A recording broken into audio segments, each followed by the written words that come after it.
Hello everybody, this is Dana with the Freedom Please channel and essenceofme.com. I'm coming to you all today with another video for I Love Swaps. If you are a veteran to my channel, you know that I participate in several swaps on Ravelry.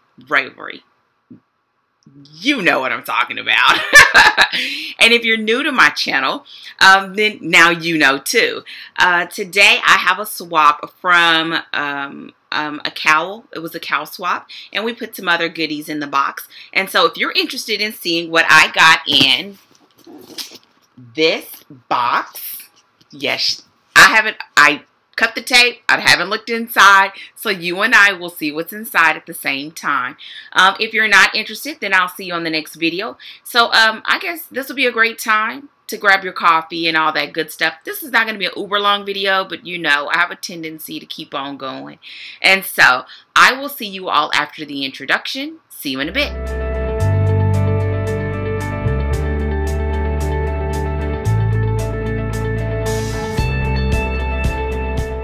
Okay, this is Dana with the Freedom Please channel and essenceofme.com. I am here for a swap, so let's just get this thing started. So here is my swap box.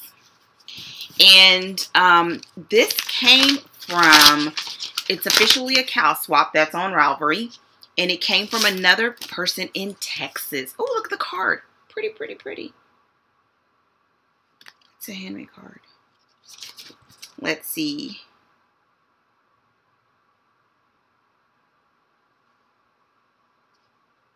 Okay, I don't always read the I don't read the card aloud because they usually put personal stuff. So here we go. Ooh, okay. Wait. I'm going to just tilt it now so you can see. Okay, here we go. You know what? I know y'all mess with me because I always get excited. I will never, ever, ever feel bad about getting excited about a gift. I'm a person that grew up in a household where gifts, we didn't get a lot of gifts. And, you know, for financial reasons, it was what it was.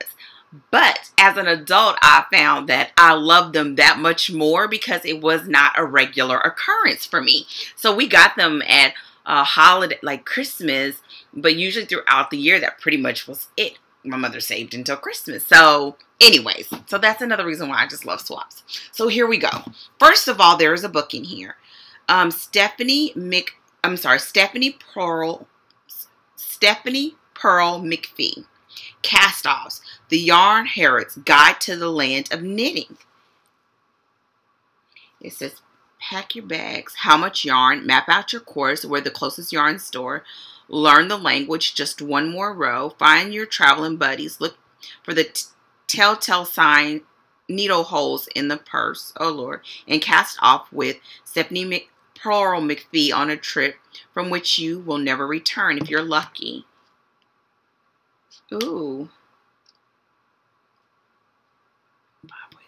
Ooh.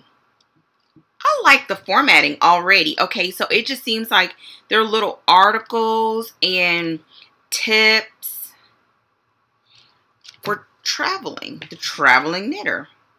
This is a sign, y'all. I'm going to be on the road with my knitting. Come on now. Oh! Ooh, she gave me a lot of books. Okay, wait a minute. Casting Off. A beautiful novel of letting go, healing, and redemption. Look. Okay, listen. I'm going to tell y'all in a second. I'm going to tell you in a second. I'm going to read this. Casting Off. 1. Ending a knit work. 2. Releasing lines holding a boat to its mooring. 3. Letting go. And that's the different definitions of casting off. On a tiny island off the west coast of Ireland, the fishermen's handmade sweaters tell a story. Each is unique, feeling stitched into rows, memories, into patterns. It is here that Rebecca Moray comes to research a book on Irish knitting.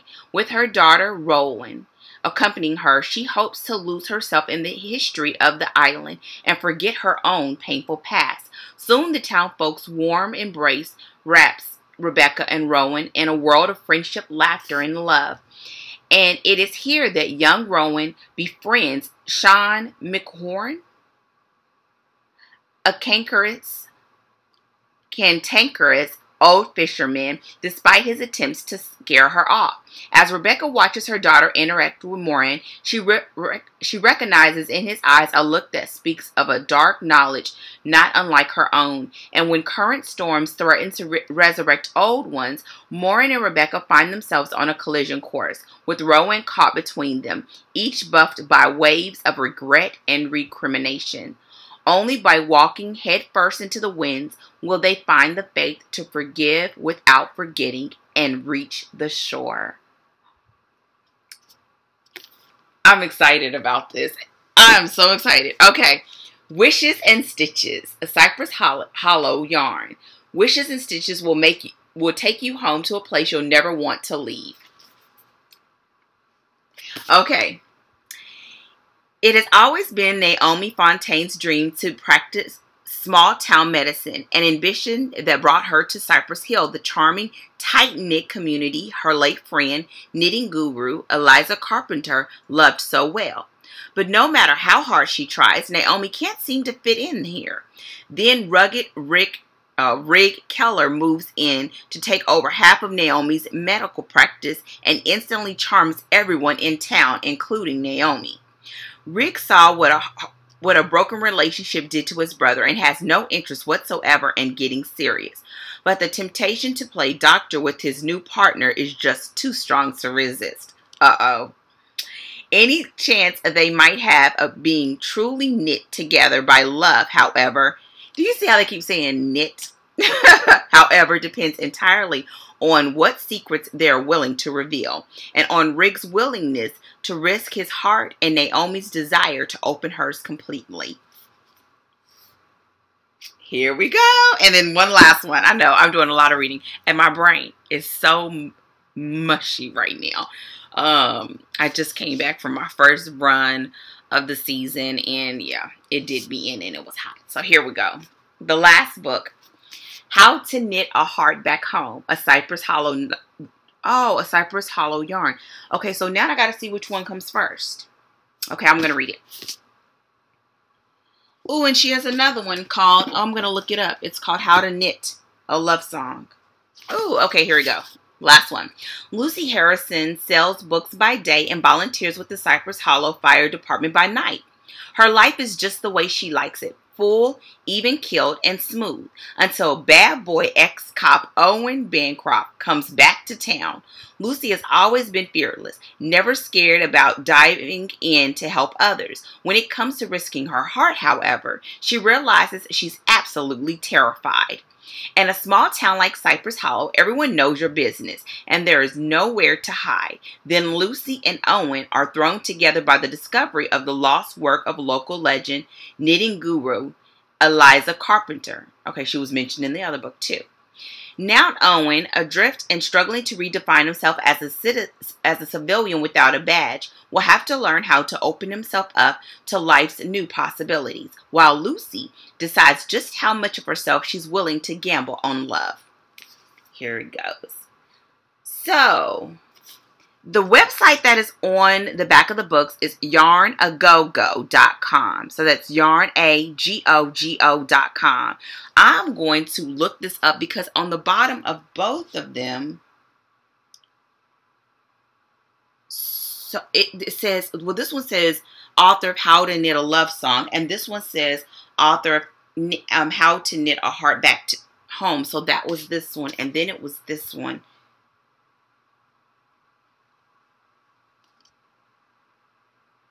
Okay, so How to Knit a Love Song must be first. And then this one must be second. And this one must be third. So I'm going to find the first one. And y'all know, now I will bring this back. I've been listening to the audiobooks, but this is going to excite me. Okay, this was 2011. I know, I'm going to get to the other goodies. Oh, both of them were 2011. But this could have been 2011 is when it was released on paperback. Let's see.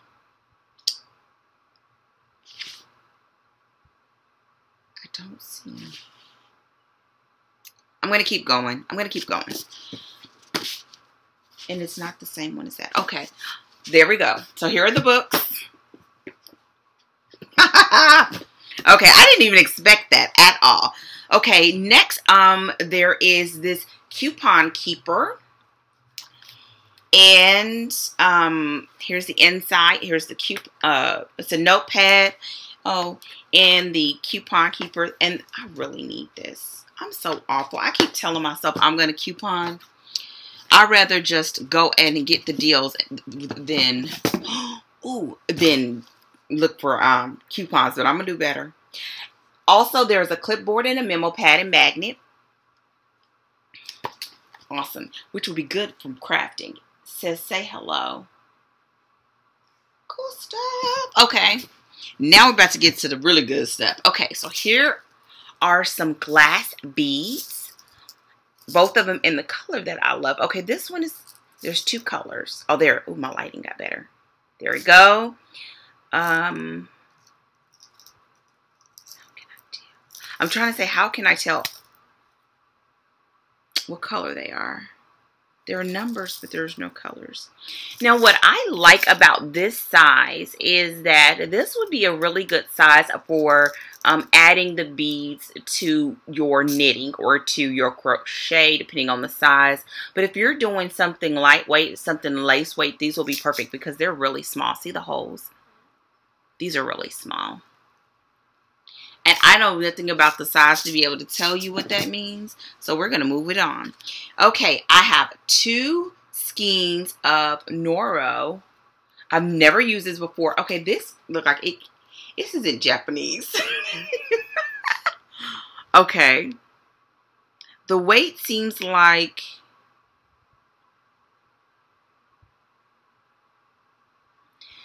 Okay, going by this, it says US... I think it's 0 to 2 is the knitting needle size. So this must be a fingering or lace weight maybe. Look. And she gave me 2 skeins. And this one has a little purple. Oh, the purple must be on the inside. Now this says 800 meters. The last time I checked, the meters were not that far off from yards. So this is going to be a lot. This is really fine, though. This is real fine, but I like it. Ooh, and some Plucky.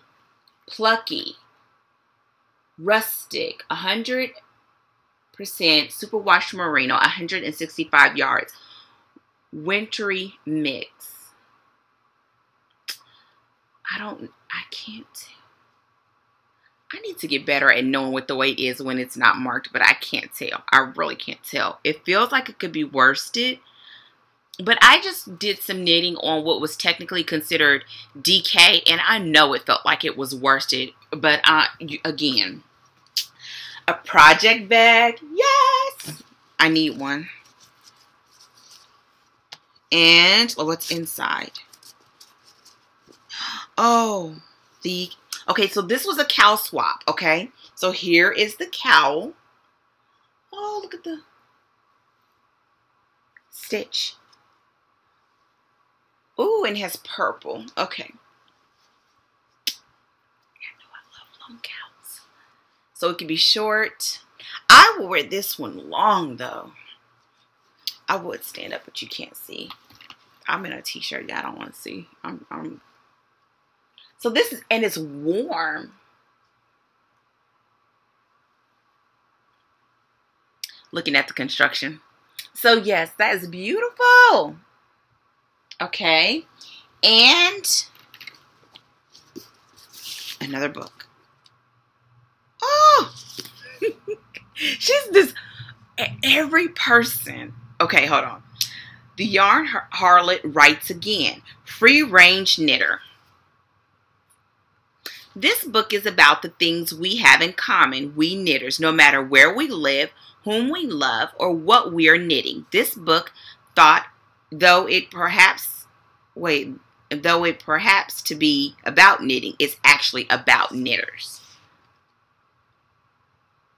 Okay, I gotta read this too. I'm sorry. Okay, it says Stephanie Pearl McPhee.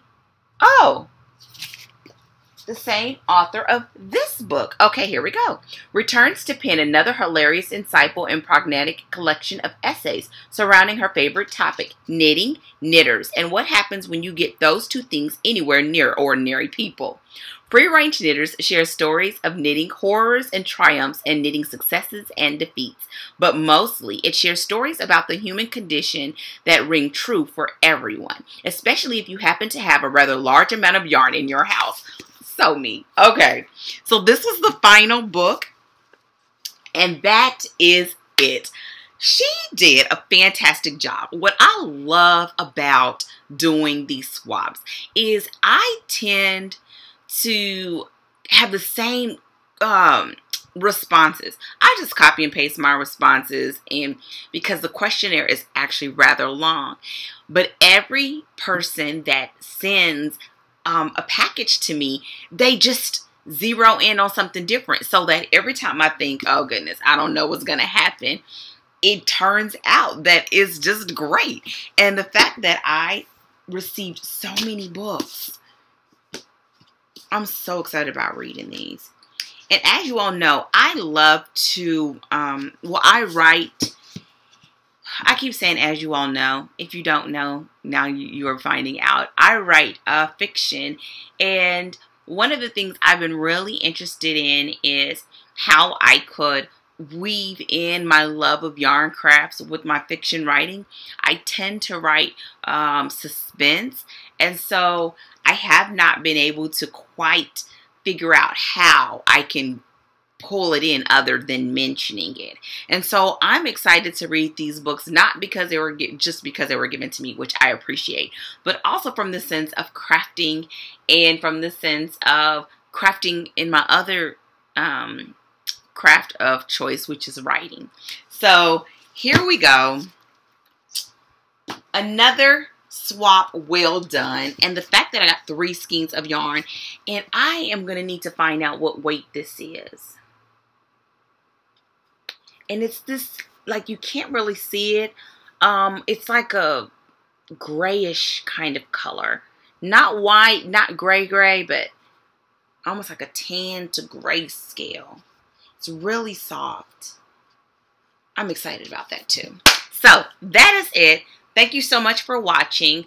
Don't forget to thumbs up this video. And if you're not a subby, go ahead and subscribe too.